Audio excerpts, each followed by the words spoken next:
Welcome to Bareilly education news.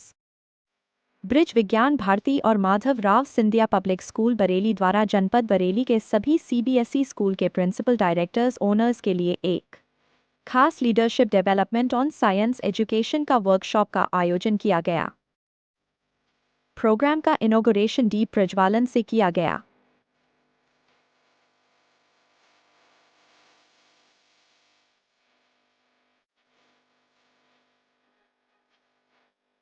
Workshop में CBSE schools के principal directors ने भाग लिया।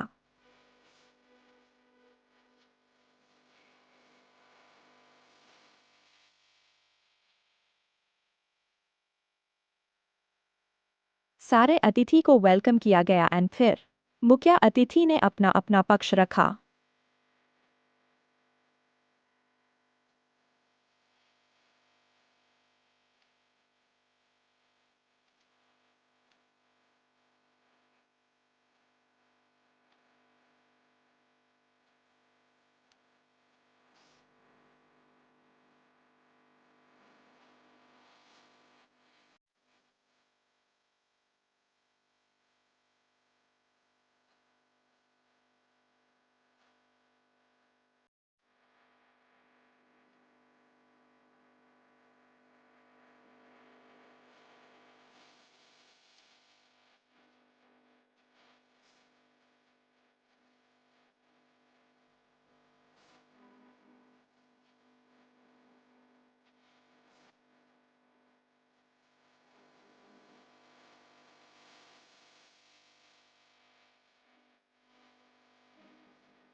इस अवसर पर विद्यार्थी विज्ञान मंथन का ब्रोशर का विमोचन किया गया।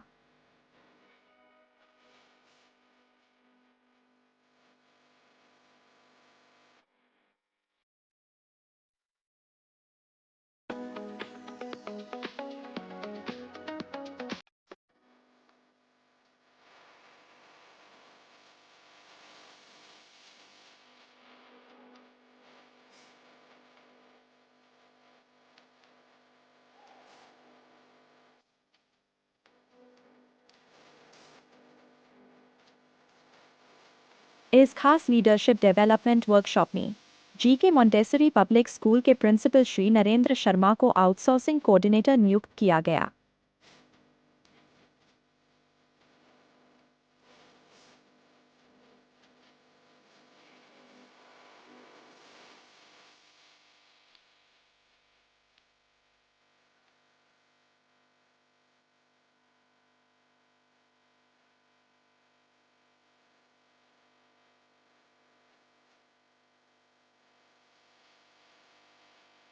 Doctor Jasmit Sahni principal Bedi international school और Priyanka Sarkar principal of Madhav Rao Scindia public school को बरेली मंडल का कोऑर्डिनेटर बनाया गया।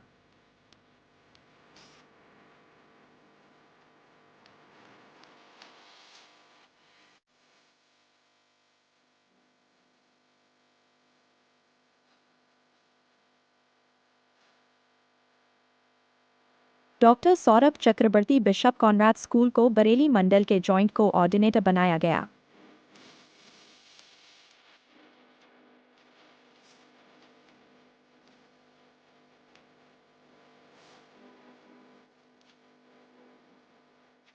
इस वर्कशॉप के दौरान keynote speaker doctor Shiv Kumar ji ने सभी कोऑर्डिनेटर और जॉइंट कोऑर्डिनेटर्स को अपना अपना काम के दिए रिस्पॉन्सिबिलिटी पा काम करने की सलाह दी।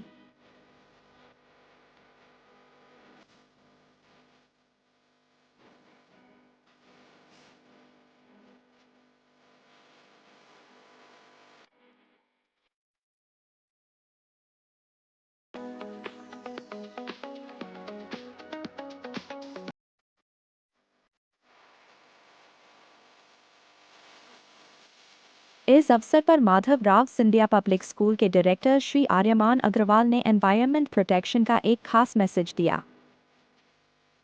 सही है। I mean to say, whether it is scientifically correct, politically correct, or religiously correct, how do you strike a difference or how do you strike a combination between three? कभी कभी ऐसा होता है कि कोई ऐसा फैक्ट है which could hurt sentiments, but it is scientifically correct. Okay, there are facts which are religiously correct, but they may not fall in tandem with science. So, what do you do here? So, we are living in a society, we have to respect everybody's feelings. At the same time, we do not have to forget what is there in the directive principles. That is, we have to develop scientific temper. I am using the word again and again, scientific temper. Why? Because this is something which we wanted to do, but we could not include in our fundamental rights, क्योंकि हमें सबको लेकर के चलना है। और जब हम साइंस की बात करेंगे तो feelings are going to get fried. बहुत सी, जैसे मान लीजिए कुटुंब व्यवस्था में जो है पहले क्या होते थे, दादा दादी नाना नानी होते थे, रात को बच्चों को सोते समय कहानी सुना के कोई ना कोई महापुरुषों की कहानी सुनाते थे, धार्मिक कहानी सुनाते, रामायण की महाभारत की कहानी सुनाते थे, बच्चों में अपने आप संस्कार आ जाते थे। आज क्या है, ये व्यवस्था एकल परिवार होने से शून्य होती जा रही है। दूसरा, सामाजिक सद्भाव, सामाजिक समरसता जिसे कहते हैं, सामाजिक समरसता आता है कि हम सब लोग हिंदू हैं या भाई भाई हैं, हम सब पूरे समरस रहे, हमें ना कोई छोटा है ना कोई बड़ा है, हम सब लोग एक समान है, ये विषय हम सबके बीच में आना चाहिए। तीसरा, पर्यावरण का विषय आप सबको पता ही है, पूरे विश्व के लिए चिंता का विषय है पर्यावरण। तो हम लोग भी, हमारा परिवार भी इसमें सहयोगी हो, पॉलीथीन का प्रयोग कम करें, जल का संरक्षण, ऊर्जा का संरक्षण करें। चौथा आता है स्वदेशी भाव का जागरण। ये बहुत महत्वपूर्ण विषय है ज्ञान भारती से, इसलिए मैं ये विषय रख रहा हूँ कि स्वदेशी जो है केवल आचरण का विषय नहीं कि हमने घर में स्वदेशी साबुन इस्तेमाल कर लिया, तेल इस्तेमाल कर लिया, स्वदेशी को इस्तेमाल कर ली। ये क्या है, हमारे आचरण का विषय है। स्वदेशी हमारे आचरण में आना चाहिए। क्या हमारे घर के नंबर नेम प्लेट है, हिंदी में भी हो सकती है, हम अंग्रेजी में लिखते हैं। शादी के कार्ड है, हिंदी में क्यों नहीं हो सकते, अंग्रेजी में छपते हैं। क्या ये हमारे आचरण में आना चाहिए। अंत में जो पांचवा विषय में, क्योंकि आप सब लोग स्कूल से जुड़े हुए हैं, आपके बीच में विषय रख रहा हूँ, नागरिक अनुशासन। कोई भी देश है, उसमें सुरक्षा के लिए कानून बने होते हैं, संविधान बना होता है, तभी वो देश विकसित होता है। हमारे यहाँ भी कानून बने, उनका पालन हो, नियमों का पालन हो। जैसे हम दोपहिया वाहन चलाते हैं, हमारे विद्यालय में बहुत से शिक्षक आते हैं, बहुत से छात्राएं भी आती हैं। दोपहिया वाहन में उनका हेलमेट कंपल्सरी होना चाहिए। हेलमेट के बिना स्कूल में प्रवेश ना हो। स्कूल में प्रवेश तब होगा, मोटरसाइकिल पार्किंग में तब आएगी जब वो हेलमेट लगाए हुए होंगे। कार पे आ रहे हैं तो सीट बेल्ट का प्रयोग होना चाहिए, सीट बेल्ट के बिना नहीं आना चाहिए। अगर आप लोग इस क्षेत्र में थोड़ा सा जागरूकता करेंगे, थोड़ा सा करेंगे, तो आपके सभी छात्र छात्राएं हेलमेट लगा के आएंगे, सभी शिक्षक हेलमेट लगा के आएंगे। तो इस तरह हेलमेट से जो है कई तरह की जो है जान हानि जो है वो रुक सकती है। ऐसे ही बच्चों को रेड लाइट है, रेड लाइट पे रुकना है, गोल चक्कर है तो गोल चक्कर पे घूम कर जाए, रॉन्ग साइड में ना जाए, यू टर्न जहां से वहां यू टर्न लें। तो ये छोटी छोटी चीजें, बैंक है, मंदिर है, अस्पताल है, लाइन लगी है तो लाइन में जाए। ये सब क्या है, छोटी छोटी चीजें हमारे को नागरिक अनुशासन की, ये बच्चों के बीच में चर्चा में आनी चाहिए। तभी हम जो कहते हैं कि भारत को हम पुनः विश्व गुरु बनाएंगे, वो भारत एक विकसित राष्ट्र बनेगा, ये कल्पना तभी पूरी होगी जब हम बिंदुओं बिंदुओं पे विचार करेंगे। आज इस कार्यक्रम में आप सब लोग इकट्ठे हुए, शिवकुमार जी भाई साहब ने बहुत अच्छा विषय आपको रखा। एक लगभग 20 वर्ष पहले मैं उसको पहली बार जब देखने के लिए गया, उस स्कूल के अंदर एग्जाम नहीं होता, उसका कोई एक सेट सिलेबस नहीं है, टाइम नहीं है, कोई टाइम पीरियड जिसको जैसे हम लोग दिन भर की क्लासेज को पीरियड्स में बांटते हैं, ऐसा कोई टाइम टेबल नहीं है। कोई क्लासरूम जैसा एटमोस्फियर, कोई वातावरण, क्लासरूम, चेयर, बेंच, ये वो फर्नीचर वगैरह वगैरह कुछ नहीं है। टीचर बैठे रहते हैं, स्टूडेंट्स आते हैं, उनसे इंटरेक्शन करते हैं, बातचीत करते हैं, कुछ सीखते हैं, कुछ पूछते हैं, कुछ। और हमको, मैंने जब पहली बार देखा तो बड़ा आश्चर्य लगा मुझे कि एक स्टूडेंट अंग्रेजी 10वीं क्लास की पढ़ रहा है। ये कहते हैं, मैं इसमें एक छोटी घटना जोड़ना चाहता हूँ। एक विद्यालय में प्रवास की दृष्टि से मैं गया हुआ था, तो बहुत से विद्यार्थियों के साथ में इंटरेक्शन हो रहा था। एक विद्यार्थी ने बड़ा मजेदार सवाल पूछा मुझसे, आप सब शिक्षा जगत के लोग हैं। उन्हें पूछा, सर एक बात बताइए, कोई फिजिक्स का बहुत अच्छा टीचर क्या संस्कृत भी उतनी अच्छी पढ़ा सकता है क्या? मुझे लगा कि ये कैसा प्रश्न है।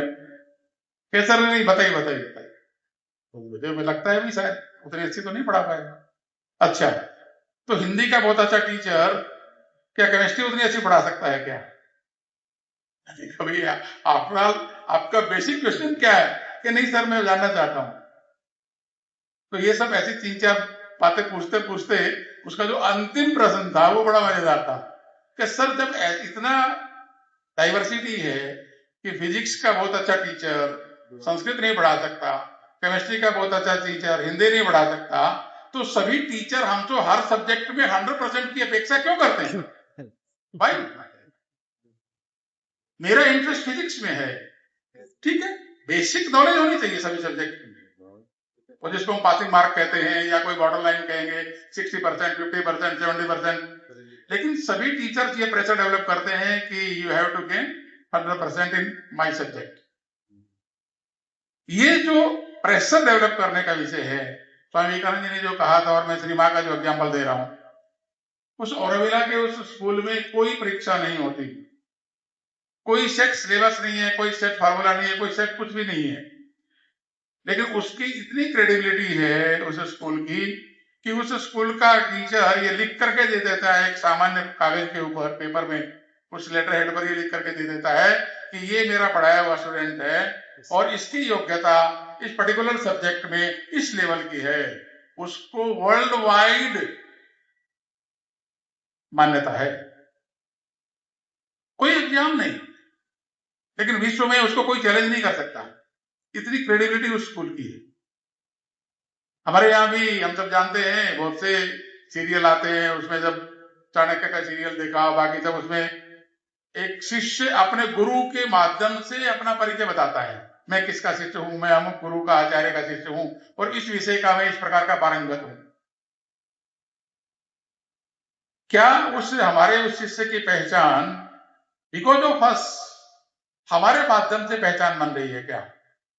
शिक्षा के जगत में इस समय एक अलग प्रकार का संक्रमण कालखंड चल रहा है, हैवी कंपटीशन है, सभी प्रकार के विषय हैं, सभी प्रकार की बातें हैं।